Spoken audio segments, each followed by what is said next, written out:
Hello दोस्तों, कैसे हैं आप सब।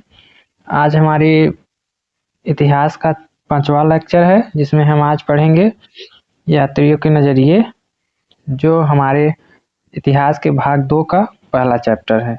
तो चलिए शुरू करते हैं। इससे पहले देख लेते हैं कि हम लोगों ने कहाँ तक वीडियो को कंप्लीट कर लिया है, जो कि हम इस सीरीज को पूरा कंप्लीट करने वाले हैं। तो आप देख सकते हैं कि हमने इन सभी चारों चैप्टर्स को कंप्लीट कर लिया है। आज हमारा भाग 2 का पहला चैप्टर है यात्रियों के नज़रिए।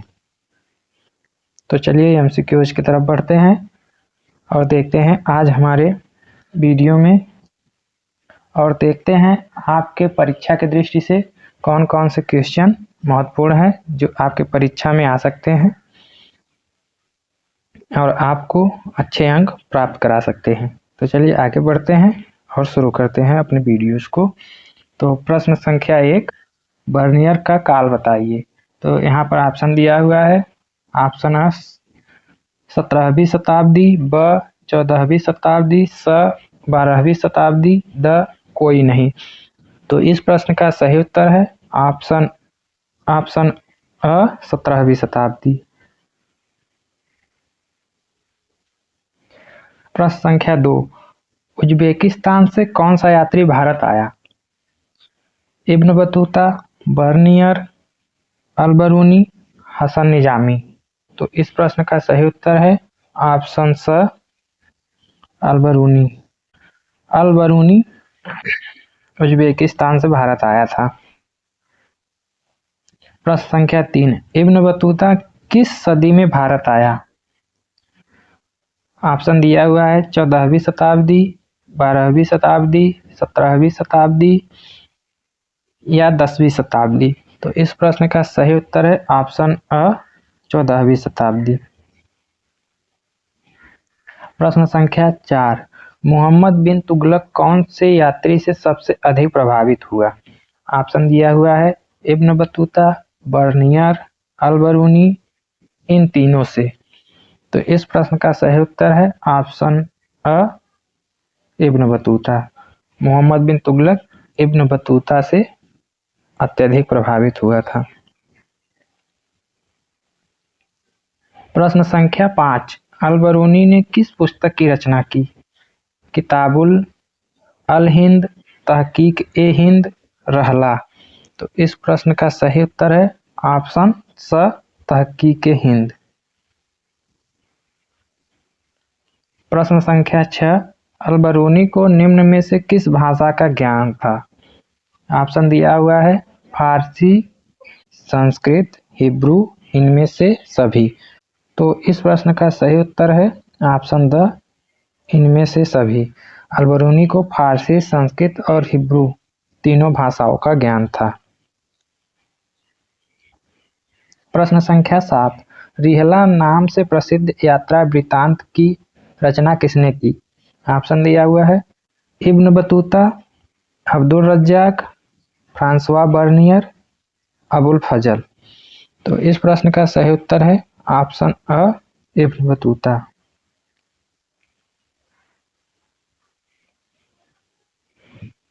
प्रश्न संख्या 8, बर्नियर कहाँ का निवासी था।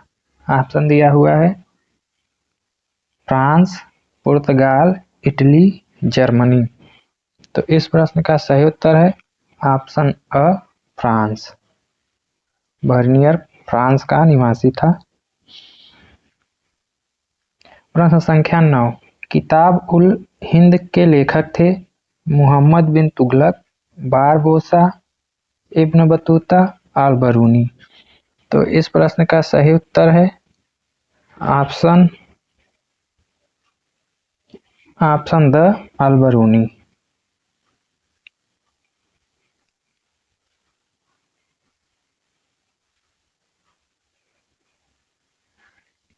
प्रश्न संख्या 10, फ्रांसवा बर्नियर था।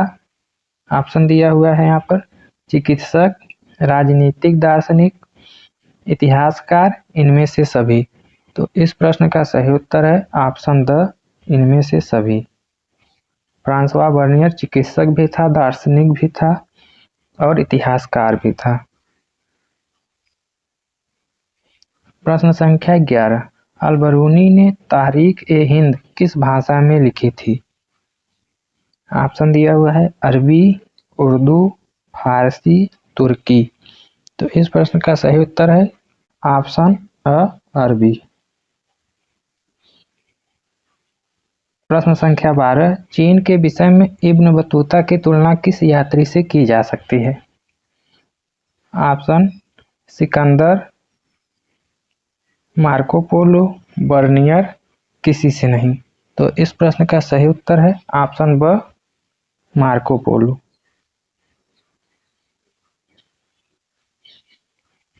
प्रश्न संख्या 13, बर्नियर ने डच फैक्ट्री का विवरण दिया है।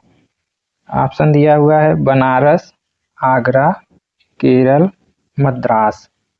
तो इस प्रश्न का सही उत्तर है ऑप्शन ब, आगरा। बर्नियर ने डच फैक्ट्री का विवरण आगरा में दिया है।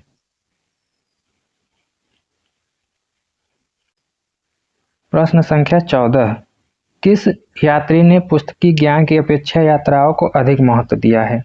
ऑप्शन दिया हुआ है अल-बरूनी, इब्न बतूता, बर्नियर, तीनों ने। तो इस प्रश्न का सही उत्तर है ऑप्शन ब, इब्न बतूता। प्रश्न संख्या 15, बर्नियर के यात्रा वृत्तांत विवरणों में किसकी झलक मिलती है?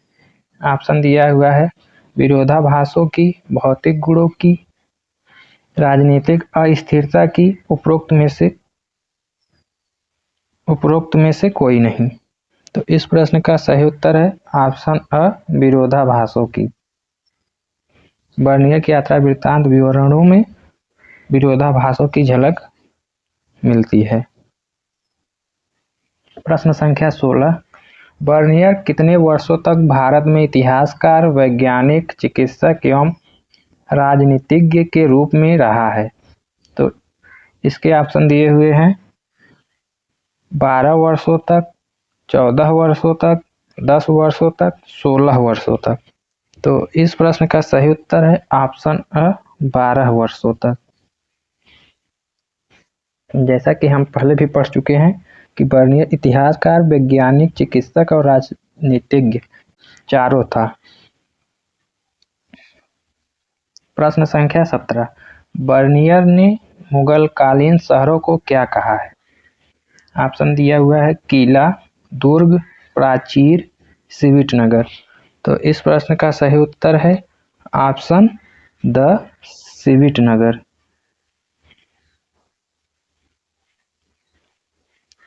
प्रश्न संख्या 18, किस वर्ष मोहम्मद बिन तुगलक ने इब्न बतूता को दूत के रूप में मंगोल शासक के पास चीन भेज दिया था?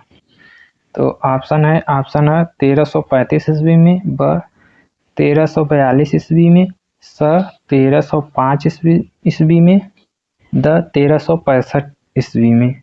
तो इस प्रश्न का सही उत्तर है ऑप्शन ब, 1342 ईस्वी में। प्रश्न संख्या 19, इब्न बतूता मालदीव में कितने महीने तक काजी के पद पर नियुक्त था? तो ऑप्शन दिया हुआ है ऑप्शन अ 20 महीने, ब 16 महीने, द 18 महीने, द 14 महीने। तो इस प्रश्न का सही उत्तर है ऑप्शन स, 18 महीने। जैसा कि आप लोग देख रहे हैं इब्न बतूता से संबंधित प्रश्न बार बार आ रहे हैं, तो इब्न बतूता आपके लिए बहुत ही इम्पोर्टेंट है, जो कि आप इसके बारे में ज़्यादा से ज़्यादा पढ़ लें और इससे संबंधित कोई न कोई प्रश्न आपकी परीक्षा में अवश्य पूछेगा। तो चलिए आगे बढ़ते हैं अपने प्रश्न संख्या 20 की तरफ। प्रश्न संख्या 20, सल्तनत कालीन बाजार में निम्न में से किसकी वस्तुओं की तरह खरीद फरोख्त की जाती थी? ऑप्शन दिया हुआ है ऑप्शन अ श्रमिकों की, ब दासों की, स किसानों की, द व्यापारियों की। तो इस प्रश्न का उत्तर आप हमें कमेंट करके बताइएगा इस प्रश्न का सही उत्तर क्या होगा। तो हमारा वीडियो आज यहीं तक था। हम फिर मिलेंगे आपको अगले चैप्टर के साथ अगले वीडियो में। वीडियो आपको कैसी लगी कमेंट करके ज़रूर बताइएगा, और वीडियो पसंद आई हो तो उसे लाइक ज़रूर करिएगा, जिससे हमारा और भी मनोबल बढ़े और हम और आपके लिए वीडियो ऐसे ही लाते रहें। और अपने दोस्तों को शेयर करना बिल्कुल ना भूलें, जिससे उन्हें भी इस सीरीज का लाभ मिल सके। और आप हमारे यूट्यूब चैनल सृष्टि एग्जाम प्रेप को ज़रूर से ज़रूर सब्सक्राइब कर लीजिएगा, जिससे आपको इतिहास या यूपी बोर्ड से संबंधित विषय आसानी से प्राप्त हो सके। तो फिर मिलते हैं अगले वीडियो में। आप अपने पढ़ाई पे ध्यान देते रहिए और हम आपके लिए ऐसे ही वीडियो लाते रहेंगे।